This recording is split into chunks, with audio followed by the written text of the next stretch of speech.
जिंदगी की मुट्ठी से रेत जब निकल जाए, भेद अपने जीवन का तब समझ में आता है।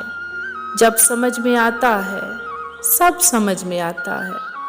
अब समझ में आता है प्यार की कहानी में किस जगह ठहरना था, किससे बात करनी थी, किसके साथ चलना था, कौन से वो वादे थे जिन पे जान देनी थी, किस जगह बिखरना था, किस जगह मुकरना था, किसने इस कहानी में कितनी दूर चलना था, किसने चढ़ते सूरज के साथ साथ ढलना था।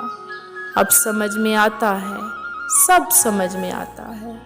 उसने जो कहा था सब, हमने जो कहा था तब, किस तरह हिले थे लब, किस तरह कटी थी शब, हमने अनसुनी कर दी बात जो ज़रूरी थी। किस कदर मुकम्मल थी, किस कदर अधूरी थी, वो जो एक इशारा था, जिक्र जो हमारा था, वो जो एक कनाया था जो समझ ना आया था। अब समझ में आता है जान के ही दुश्मन थे, जान से जो प्यारे थे। हम जहाँ पे जीते थे असल में तो हारे थे। राह जिसको समझे हम रास्ता नहीं था वो, वास्ता दिया जिसको वास्ता नहीं था वो। किसने रद्द किया हमको, किसने क्यों भुलाया था, जिसको इतना समझे हम क्यों समझ ना आया वो। अब समझ में आता है सब समझ में आता है।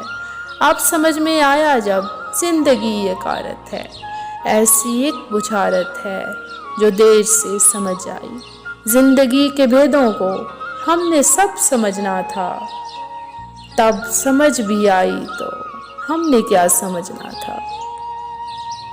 आँख जब पिघल जाए, शाम जब ढल जाए, जिंदगी की मुट्ठी से रेत जब निकल जाए, भेद अपने जीवन का तब समझ में आता है, तब समझ में आता है, सब समझ में आता है।